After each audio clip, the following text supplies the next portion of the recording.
Hi, I'm Jill Cherry. I'm the Software Development Manager at BNZ in Wellington.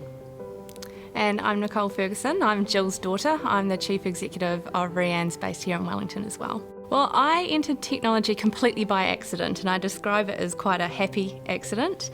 I'm trained in law and finance. I grew up with a mum who was very active as a programmer and in technology in her own right.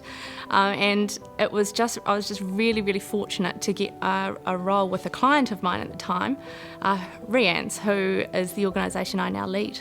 What inspires me about technology is, I think, the variety of roles. I've had a number of roles in my career in technology, from programming to customer support to being out doing training. When I had young children, I had the opportunity to work part-time running training courses, and now I'm in people leadership. So and as a BA, so doing business analysis. So there's been a huge variety across that career, and it's constantly changing. So you're always getting rewarded because you're working in different spheres. You might be working in different industries. Like I'm in banking now, but before that I was in a print and mail company. And so I think it's that variety and that constant challenge and the constant change.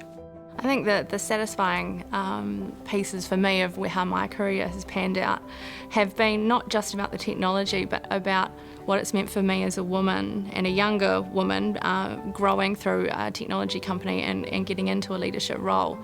And that for me has been about getting out of my own way. So one of my mantras has been say yes to the opportunity and worry about how you might deliver on that afterwards, because I think a lot of women, as they progress through their careers, can have self-doubt and the imposter syndrome, and there's a lot of discussion on these topics out there on the internet if you care to look.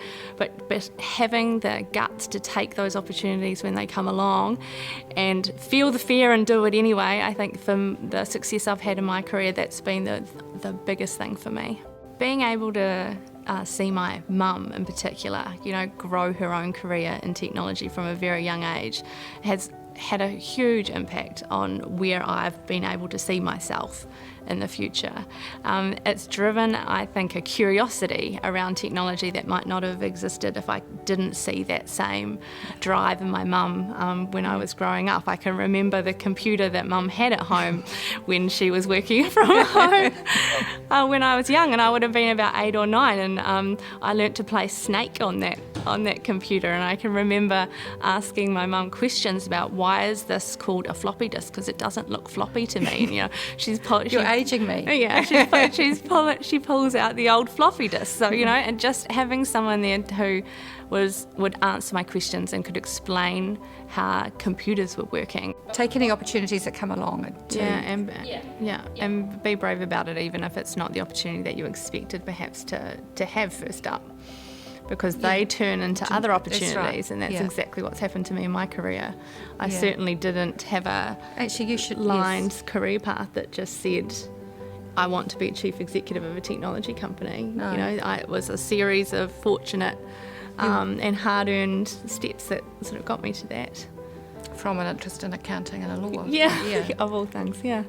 Being able to apply that one passion with that passion that I got growing up around the technology side.